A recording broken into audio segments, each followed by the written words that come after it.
My name is Karima and I run a brand called Soulworks. I'm most popularly known as the Dreamcatcher Girl. Now if you're probably wondering how I got to this very unconventional title, then let me take you on a journey of my very unconventional choices that got me to where I am today. They say that you can learn a lot about a person on the basis of what they do. Writer Annie Dillard famously said, "How you spend your day is how you spend your life." Thought-provoking, isn't it? On an average, a human spends 90,000 hours of their entire life working. That's 1/3 your entire life. So that means that what you do significantly makes up for who you are. Who I am is a quest that I took up very early on in life. From the ages of 15 to 19, I had already pursued being a counselor, an interior designer, a set dresser, prop master, art director, production designer, as well as a leading designer at a wedding company. Now I had been saying yes to the next best opportunity, hoping to find my balance. And while I was pursuing all of these identities, I felt from the lens of society that I was winning. I was confident, I was financially stable, and I was successful. But the truth was that on the inside, I knew that I was breaking down. I was going through medical treatment for hair loss due to stress, found my way to a counselor for anger management, gained excessive amount of weight in a very short time span, could barely fall asleep, and had an even greater difficulty having to wake up. Going to work was the hardest part of my day. It was a part of my day that I resented so much. They said no pain, no gain, right? So I struggled harder each day, hoping that the conflict will someday end. But the truth was the story I was presenting to the world outside versus what I was actually experiencing within. The conflict was growing wider and wider each day. There came a time when I realized that while at the age of 20, most people my age were still figuring out what they wanted to do, I had lived enough and I was burning out. Sometimes the best way forward is to look inwards. And so I did.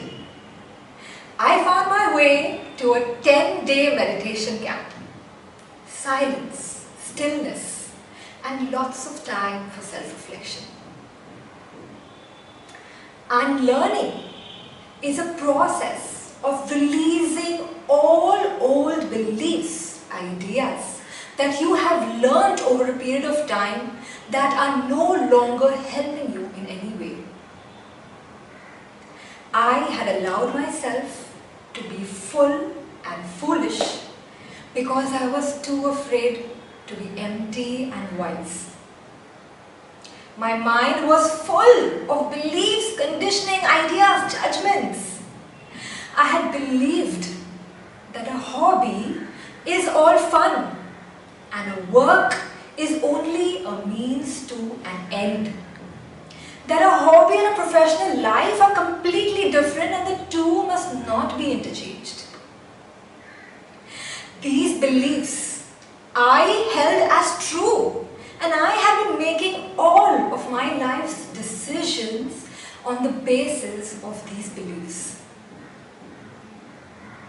I realized that as much as I had held them true for all this while, it was time to say no.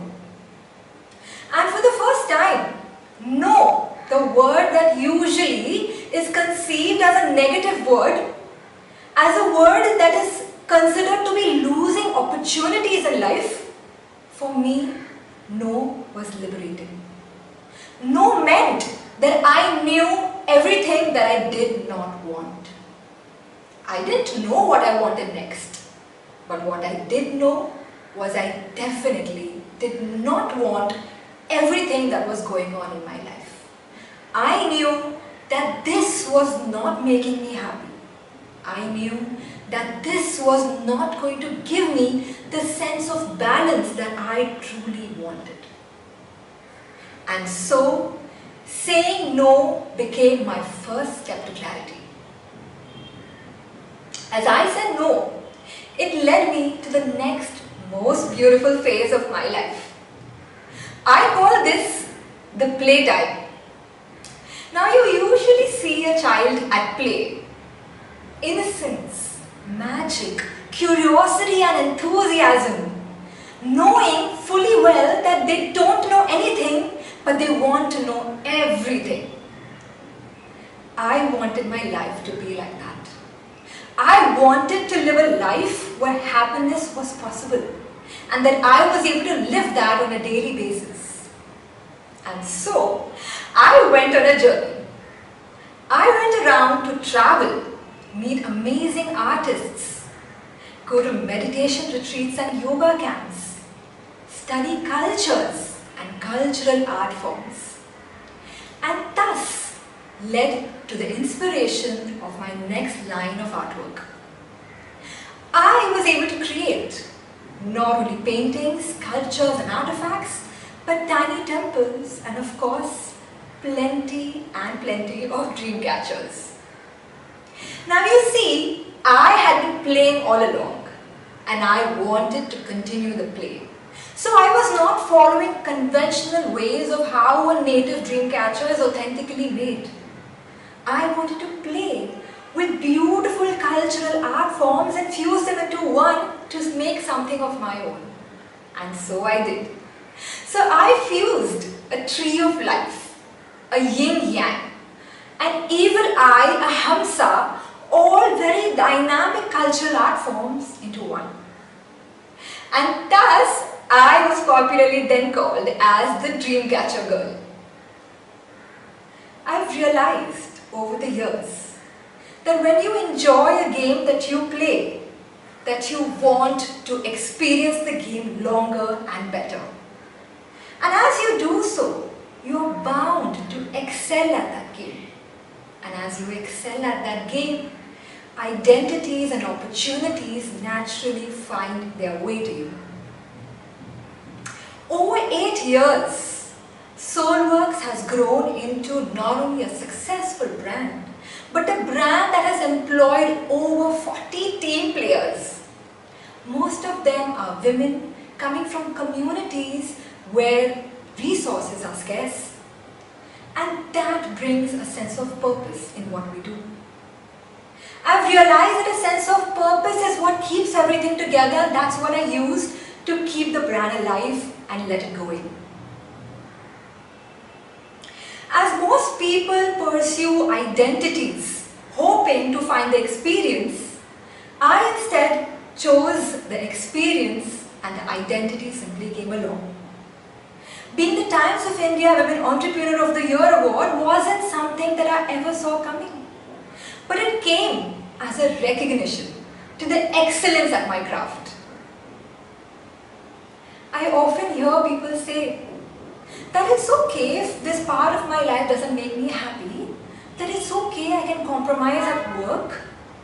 And I want you to rethink, to question, because this is 1/3 of your life you're talking about. And the truth is that it is possible for you to find a life where there is contentment, purpose, happiness and financial stability all packed in one.